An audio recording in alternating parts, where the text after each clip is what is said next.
Donnie and Dolly. The team is supported by ableauctions.ca. Closing your business? We can help.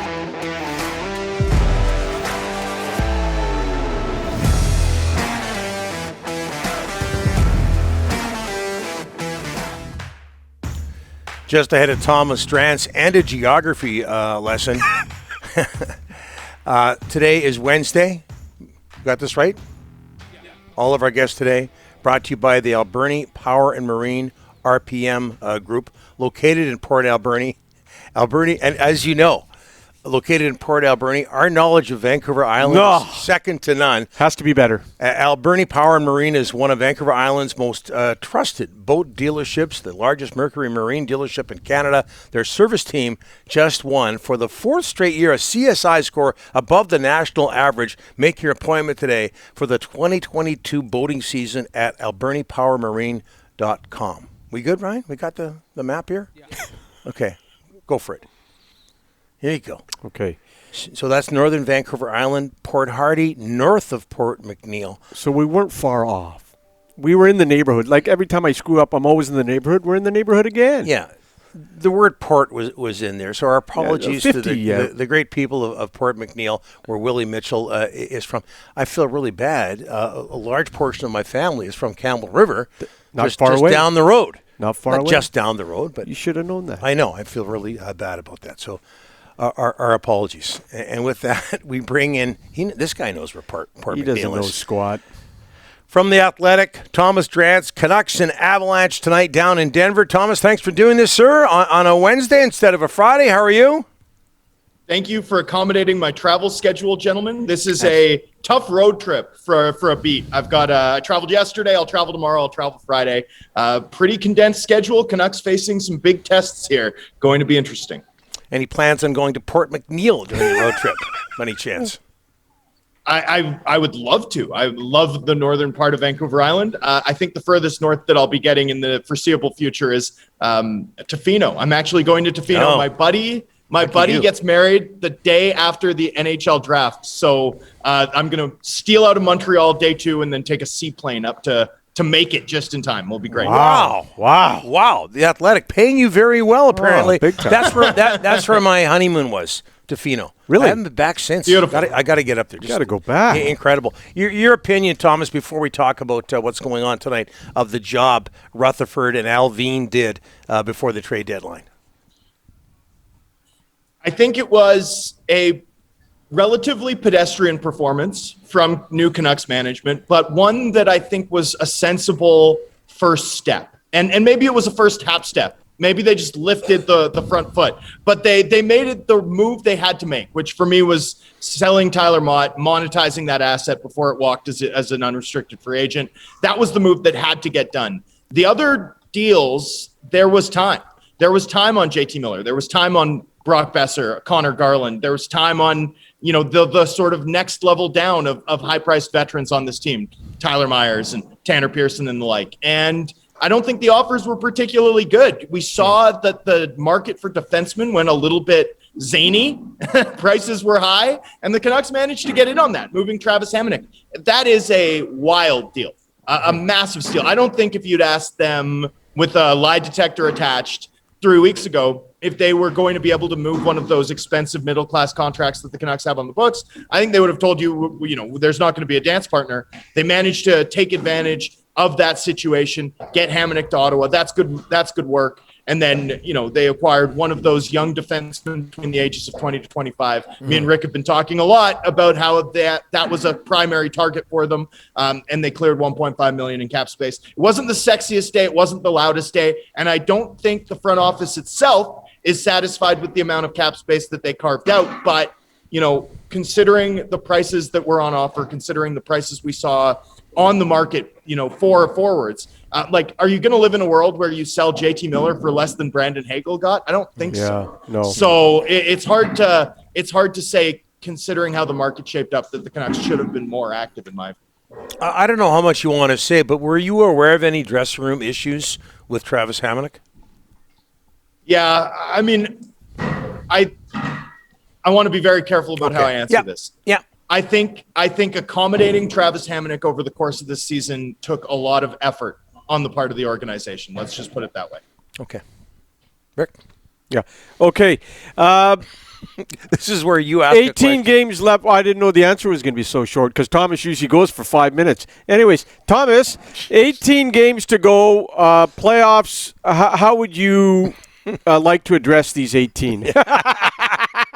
How would you like to address these? Is it time to get when do they start getting kids up from Abbotsford and playing the heck out of them and do all that kind of stuff in your eyes?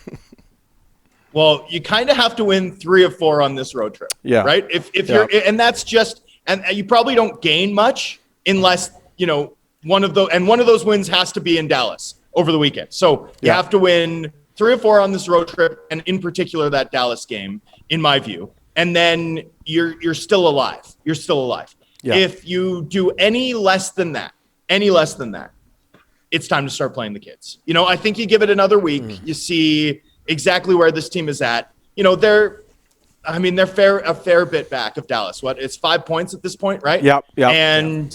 And Dallas, I think, now has the tiebreaker. They now have passed the Canucks in regulation wins. 2 games in hand as well, Thomas. 2 games in hand. Is it only 2? It's only 2. Last night they used one last night. Right. So they've got 62 games played. So, that's a fairly large hill to climb. So you need to beat Dallas in that game. You need to win 3 of 4 on this road trip. And I think any less than that, I think it's time to start playing the kids. I think it's time to start considering the injury management situation with a variety of key players that we can tell are laboring through things. I think it's time to, put Demko into a more restrained split, maybe a 60%, 70% of starts as opposed to the 90% that we'd expect him to play if they were really chasing. So, not yet, Rick, for me.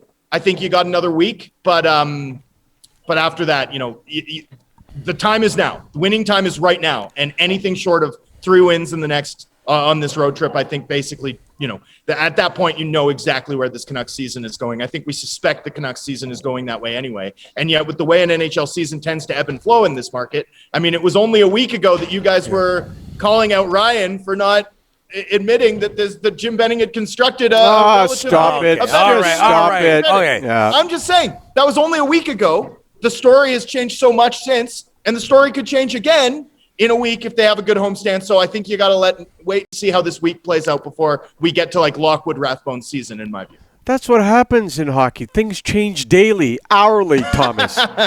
Okay. And we flip-flop daily. Yeah, people flip-flop. You flip-flop all the time, No, Thomas. he hasn't. I haven't. Okay. That's the thing. That's why I get to say this. Okay. You and I... Don't give your buddy PA something to talk about. Oh, stop. Oh. Okay, listen. You and I have talked about the backup and Demko playing too much. What's your ideal... people I've talked to want a backup next year, Thomas in Vancouver, that you have confidence in that can play 20 to 25 games. Is that what you would like next year for a backup, Thomas in Vancouver? You're going to have to clear space to do that, Rick, right? Okay, the market for backups went inflated in a massive way. There is a shortage of quality NHL goaltenders around the NHL. Just ask the Vegas Golden Knights. Right. We're living in a world where a backup costs $3 million, Rick. Yeah. And the way that I look at the Canucks cap situation at the moment, as it stands, and granted there'll be more moves, I'm sure, ahead of the draft and ahead of free agency, but the way I model it right now, you've got about $15 million in space, maybe 15 and a half, depending on where the upper limit of the salary cap lands. You have to budget 7.5 of that for Brock Besser. That leaves you with something like, $7.5 million to sign 6 more guys. Tonight, Rick, Donnie, based on how the Canucks practiced, I'm expecting to see the Canucks bottom 6 that includes Juho Lammikko, Matthew Highmore, Brad Richardson claimed off of waivers the other day, Alex Chason, Nick Patan, and Vasily Podkolzin. And that's with only one top 9 forward injured in Niels Höglander, right? Yeah. So are you going to be committing 3 of your $7.5 million in cap space to a backup netminder? Or are you going to have to go cheap there? I don't see the option. Unless this team is able to clear out space elsewhere, I just don't see the idea that they're even going to be able to go bid significantly on, one of those sort of, really reliable high-end backups that you're trusting to play 25. So I just think they're going to have to be extremely economical. in that spot in particular. And, I don't think they're going to be able to afford, I don't think they're going to have the wiggle room to get one of those super reliable 1B types, especially considering a bunch of their cap space is already taken up by a $1.9 million hit for Braden Holtby's buyout, plus the $1.25, maybe $1.5 million performance bonus overage that Halak will represent next season. You just can't spend. You can't spend on your backup when you're this team next season. No chance. And quickly, Thomas, we've talked a lot about Elias Pettersson. It's pretty clear that the wrist is bothering him again. But OEL, Oliver Ekman-Larsson, there's a drop-off in his play. That's what everybody is seeing right now. Is there an injury problem here?